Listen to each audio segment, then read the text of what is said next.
좌파들이 조갑적 기자의 반역 드립에 1도 무서워하지 않는 이유에 대해서 말씀을 드리겠습니다. 국가주의 시대가 있었습니다. 우파 민족주의가 반공주의의 상징이던 시절이 있었습니다. 민족의 이름으로 좌익을 물러나게 된다, 그런 이야기가 많았죠. 우파 민족주의는 충성과 반역이 핵심 용어였습니다. 반공 지도자에 충성하자, 그리고 그렇지 않은 반역이다, 이런 용어가 핵심 용어였죠. 천도교 구파는 이승만에 줄서며 천도교 보국당을 창당했습니다. 우리가 북한 천도교 청우당의 지위에 따르지 않는다는 얘기입니다. 군사정권 한국사 교과서는 이승만에 줄선 천도교 구파 양반 마피아가 곧 충성과 반역의 동심원임을 설명할 수 있습니다.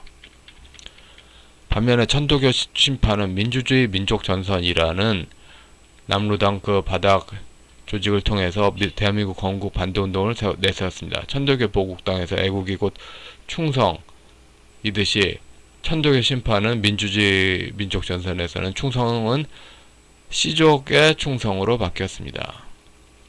그러니까 그 당성, 당파성, 이게 그 유교를 보는 방식이 다른 거죠. 군주냐 아니면은 그 시족이냐.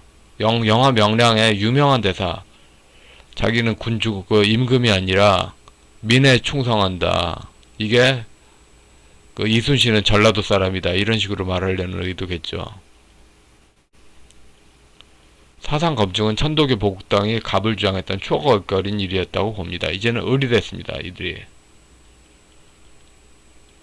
시도 때도 없이 나오는 이익공유제, 시도 때도 없이 나오는 광주민주화라는 표현. 광주민중항쟁을 긍정적으로 판단한다 하더라도 광주민주화, 그거는 그 조선시대 그 노론 그 일당 독재 시대 그 자기 시족 가치를 그 상대들에게 복창시키는 의미를 갖고 있죠. 군사정권 애국담론이 지배하는 천도교 방식과 전혀 다른 그 천도교의 존재를 말하고 있었습니다.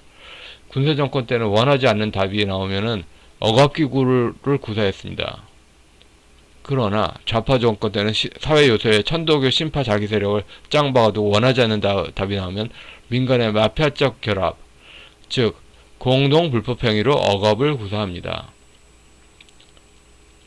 충군 애국이 군주의 충성이 하나의 의리를 구사했다면 천도교 신파인 좌파 세력에게서는 시족의 충성으로서 당에 충성하는 것이 하나의 의리를 구상한다. 즉 당 자체가 민주화가 되는 거죠. 무리당이에요, 무리당. 더 파티란 번역어가 아니라 그냥 순수한 무리당, 군자당, 이 개념으로. 지금은 공산 세력, 오랑캐 반역자자 드립의 시대가 아니라 우파, 전라도 좌파 시족의 외진 오랑캐 드립의 시대가 됐습니다. 이렇게 철저하게 갑과 을이 바뀌는 시대에 우파가 갑이었던 시대의 개념을 쓰는 게 무슨 의미냐 이겁니까? 사실 파악 자체가 잘못됐다는 게 아니라 그 표현 자체에서 현실을 인정하지 않고 우파가 갑이었던 시대를 돌아서서 표현하면은 그건 노인들의 그냥 가요 사상판의 가요 무대 더도달도 아니죠. 우파가 반국가 세력을 논하지만 아무것도 좌파를 압박할 수 있는 계기가 없습니다. 모든 억압기구는 좌파들의 손에 들어가고 해체되고 무장 해제가 됐습니다.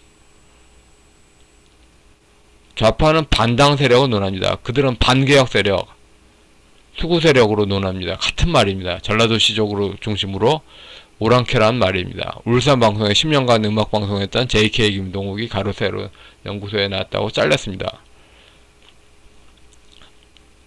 김영삼의 역사바로 세우기는 반공민족주의가 민족이 우익이란 말이 아니라 민족이 좌익이란 선언입니다. 그러니까 반공민족이 아니라는 거죠. 천도교 신파가 민족의 기준이라는 선언일 수 있습니다. 반공이 정말로 공산주의 폭정을 무서워하는 반공이 있다면 영남 양반 후손들이 감투를 전라도에 빼앗기지 않고 고정하기 위해서 그 전라도를 오랑캐로 몰아가는, 그래서 그 중화가 영남만 되는 그런 영남 양반 후손들을 앞으로 권력을 끌어놓는 목적의 반공이 있었죠. 조업자 씨가 그리워하는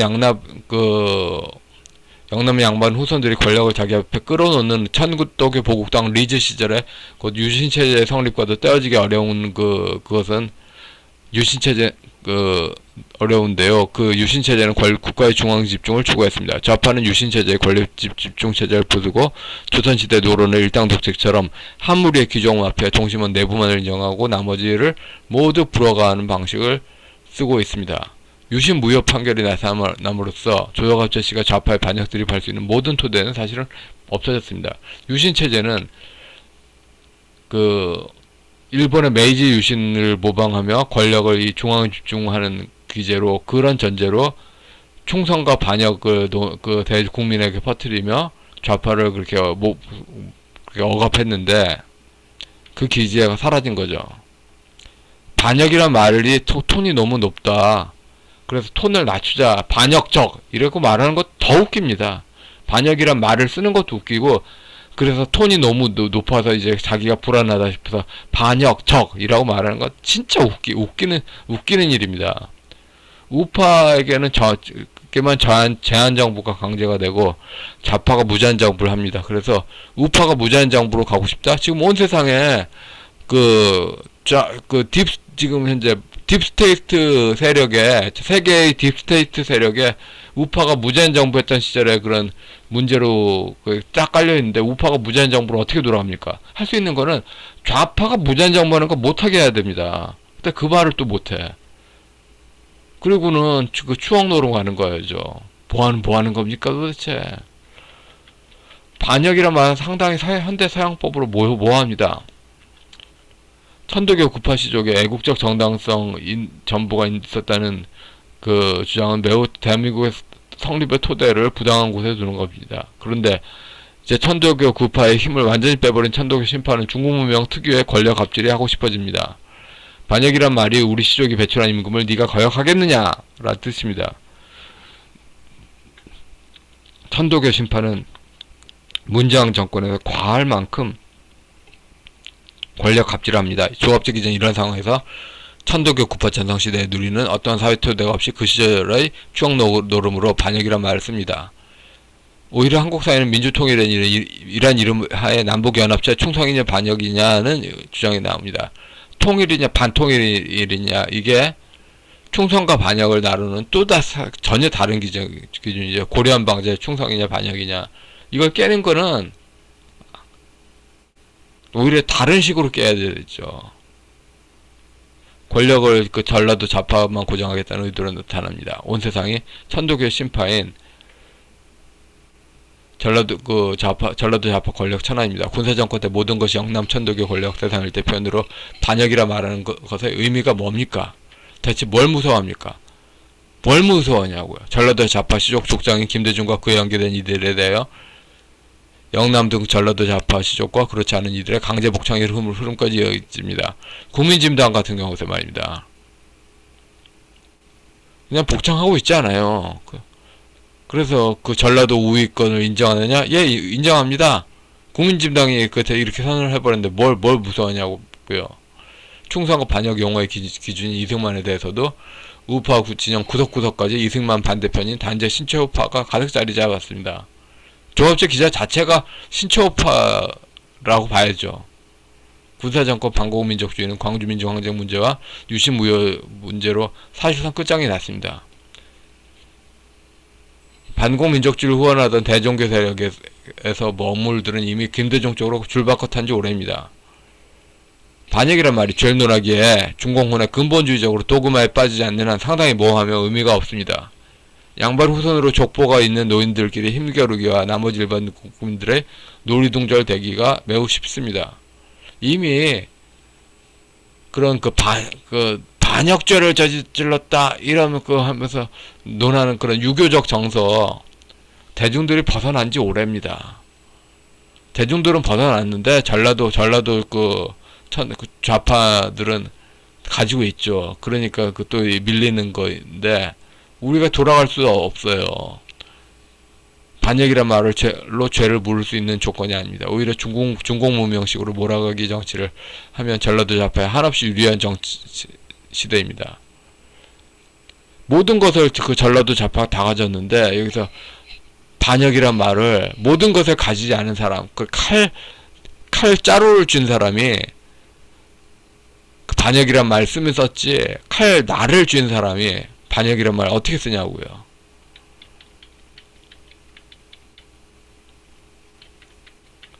좌파들이 유신무혈 주장하며 권력의 1인 통치권자 권력 집중 토대를 공격한 것에 상응하는 시도가 있습니다. 좌파가 이를 대단히 무서워합니다. 좌파의 모든 권력은 천도교인이 기독교 기구를 이용해서 한 문제입니다. 사기입니다. 사기.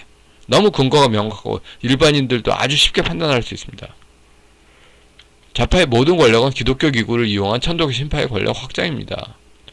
천도교 신파가 한국 기독교 기구를 이용하여 세계 기독교 기구를 들러엎고 권력화를 시도했습니다. 피고는 세계 기독교 기구가 되고 원고는 한국교회 신자가 됩니다. 군사독재 권력기원은 1인 통치권자 권력 집중으로 유신무효를 주장했습니다. 긴급조치 성명서 대부분 무효가 되고 반공우파가 흔들렸습니다. 이에 상응하여 좌파 독재 토대를 허물어뜨리는, 그러니까 좌파 정치인과 딥스테이트 권력의 후원, 이 기제를 허물어뜨리는 게 기독교 민주화운동 성명서의 무효화 움직임이 가능합니다. 즉 기독교가 아니라 천도교다. 천도교의 신에 교회말 덮어씌운 거는 사기다. 이걸 논하는 거죠. 함석헌의 뜻으로 본 한국 역사 이 부분에서 함석헌을 기독교라고 많이 오인하고 있는데, 이 상제신을 중심으로 유불선이 그 하나가 되고 거기에다 기독교도 엮는다. 증산교뿐만 아니라 신종교에서 대부분 이런 식으로 취하고 있죠. 이게 청나라 신앙입니다. 청나라. 기독교 신앙이 아니라 청나라 신앙입니다. 중국혼 신앙입니다. 중국신 신앙입니다. 민중신학의 안병무 선암동 라인도 여기에 이어지고 기독교 민주화운동 문서의 80~90%가 이런 영향을 받았습니다. 이게 전부 무효란 겁니다. 전부 무효라는 겁니다. 문정인과 정세현 라인의 남북관계 전망도 함석헌의 전망에 놓여 있습니다.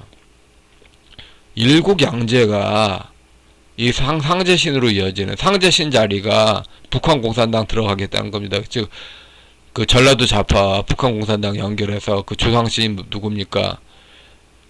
그 전라도 좌파가 북한 공산당을 사회주의 혁명의 조상신으로 인정한다. 이런 식으로 해서 이런 연결이죠. 이 문화 기제를 X를 놓으면은 다 무너지는데 그걸 사기죄로 한다는 거죠. 얼마든지 가능합니다. 아니 너무도 해야 될 겁니다. 그런데 그 과정에서 뭐 일단은 너무도 투명하니까 함석헌의 뜻으로 본 한국 역사, 그게 민중신학에 이어지고 민중신학에서 그 김대중 노무현 그 문지양까지 이어지는데, 그게 증산교나 그 신종교 이어지고 신종교에서 그 중국 청나라 신앙으로 이어지는 것으로 이어지는데 기독교가 아니잖아요. 사기잖아요. 사기.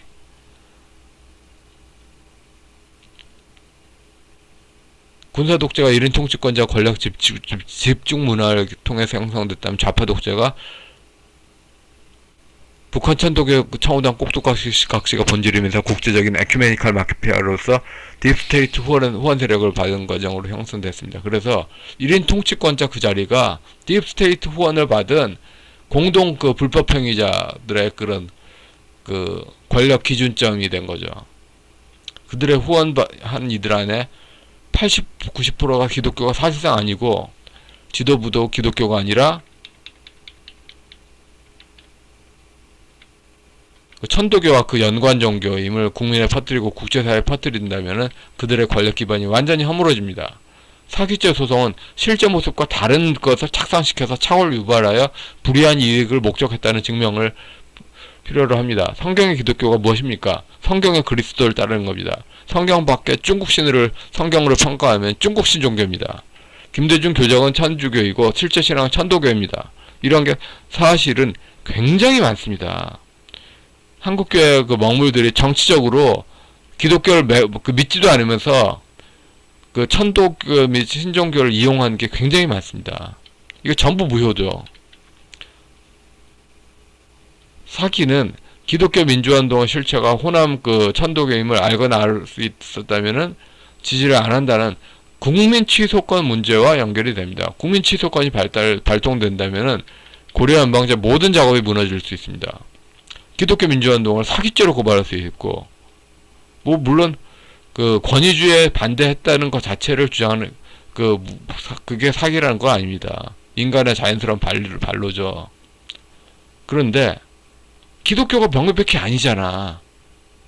그리고 그 서구의 민주화 개념보다는 시족의 개념이잖아. 그리고 뿐만 아니라 민족해방통일전선 그 개념을 공동불법행위 기반의 손해배상 소송으로도 할 수 있습니다. 고의 위법하게 타인에게 손해를 끼쳤다는 것이 불법행위, 이게 고도로 연관되는 행위가 공동불법행위입니다. 자산버블이 곧 붕괴됩니다. 자산버블의 형성 자체가 그 고의적으로 자기 지지파들한테 선물을 주려는 목적이죠.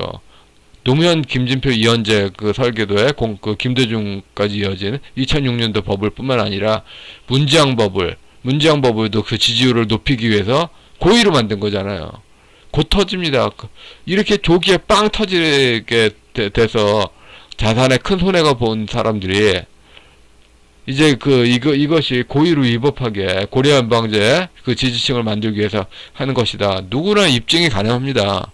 이것을 공동불법행위 문제로 손해배상하면서 그렇게 딱 겁니다. 피해자가 어마어마합니다. 다 울분에 터질 겁니다. 울분에 터진 사람들이 이제 손해배상 소송으로 딱 거는 겁니다. 반역이란 말은 그 옛날 군사정권 지도자가 족장신으로 시족국가 시족 논리를 어기겠느냐? 이런 문맥인데, 공동불법행위로서 손해배상 소송은 자산법 버블이 터지자마자 좌포두목들과 그 설계자 직계 소송을 거는 것입니다. 반역이란 말은 국가규제로 특별법을 어떻게 한다는 차원의 중국식 논리를 깔고 있습니다. 사기죄 소송, 손해배상 소송 일은 정확하게 좌파 독재를 시작하게 되는 권력 토대를 겨냥할 수 있습니다. 소송의 증명 책임은 수정하는 자에게 있습니다. 이미 자료를 찾아봐서 나타난 일인데 먹물다수가 본인이 연구한 결과 같은 결과를 조사에 나오고 그것으로 세력화할 수 있다면 됩니다. 사기죄 소송, 손해배상 소송은 외국어로 번역해도 어떤 문명의 서양법을 쓰는 어떤 나라도 다 공유합니다. 그런데 반역이라고 논하는 거는 시진핑 그 중국 문명권 그런 데밖에 뭐 동의를 할 수 없겠죠. 좌파들은 우울증을 유발하여 그들이 때문에 인생이 망쳤다는 원망의 집결을 두려워합니다. 그들이 그런 식으로 무기를 썼으니까 그 같은 무기가 돌아온다는 것이 얼마나 폭발력을 가지는지 알겠죠. 개개인들이 그 각자를 억화 감정으로 돌려 세우는 걸 무서워합니다. 가계부채 폭풍 팽창이 무려 15년 만에 이렇게 엄청난 그 부채가 쌓였잖아요. 이게 고려연방제 국토설계는 불법 행위와 이에 연결된 손해배상으로 가능합니다. 그럼 기독교 민주화운동에서 미숙한 소송으로 나타난 비슷한 현상은 어떻게 볼 것이냐. 민중신앙은 뚜렷하게 천도교를 교회화시키겠다는 고의성과 위법함이 있습니다. 이런 그 고의성과 위법함을 다룬 그런 증거도 많습니다. 토착화 신학이란 말 자체가 고의와 위법이 연결되어 있죠. 위법을 저지르지 않은 일제시대 일반 기독교 같은 경우에는 민중신학과 유사한 신앙 양식입니다. 얼마든지 인정됩니다. 그런데 민중신학에서는 일제시대처럼 신앙을 하지 않을 수 있는 풍토인데 고의로 그렇게 돌아가겠다. 이게 명확하죠. 또 이렇게 소송을 제기하면 동구사회주권이 자기들의 친구 신앙이 있다는 전제로 수출 물량을 받아줬는데 이제 어려워질 수 있습니다. 그러나 대기업 수출 때문에 진실규명이 유보돼야 한다는 것은 문제가 있습니다. 우파도 진실규명 논하며 왜 좌파만 진실규명 논합니까? 우파도 진실규명 우파도 논해야죠. 진실규명 우파도 좌파 독재에서 피해받은 피해자들의 절규와 우파도 좌파 독재의 모든 것을 무효로 돌려버리는 움직임이 벌어지는 게 좌파가 진짜로 무서워할 것입니다. 반역이라는 표현, 즉 중국식 정치 게임에선 전라도의 완승입니다. 억울하세요? 왜 게임이 중국식 게임 바뀌었어요? 중국식 정치 게임이 왜 표준입니까? 재판에는 죄 입증이 중요합니다. 좌파 독재 모든 토대는 신종교가 신천지 비슷하게 기독교 기구를 조직해 이용해 먹은 뚜렷한 역사가 있습니다. 한국 개신교인 기준으로 사기입니다. 좌파 독재는 모든 것이 최소로 무효로 돌리고 부당이득으로 좌파가 누리는 모든 것을 지적할 수 있는 문제가 있습니다. 구독, 좋아요, 댓글 부탁드리겠습니다. 예, 여기까지 하겠습니다.